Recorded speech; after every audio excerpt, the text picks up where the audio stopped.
नाज़रीन, Kasimabad grid station में एक दफ़ो ॿीहर फ़नी ख़राबी सबब बिजली जी सप्लाई फेल थी वई, जंहिं सबब 25 फीडरनि जी बिजली बंद आहे। वधीक तफ़सील ॿुधाइण जे लाइ असां सां गॾु टेलीफ़ोन लाइन ते मौजूद आहे मेहरान टीवी जो रिपोर्टर अब्दुल रसूल चांडियो। जी अब्दुल रसूल, छा सूरत हाल आहे?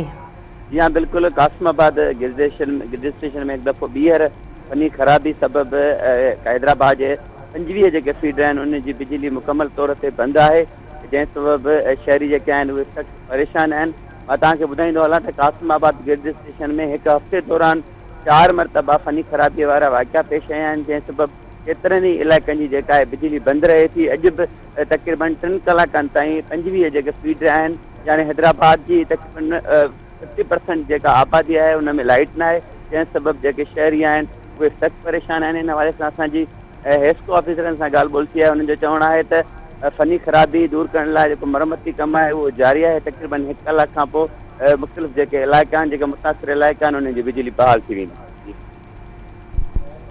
अब्दुल रसूल, अवां जी महिरबानी।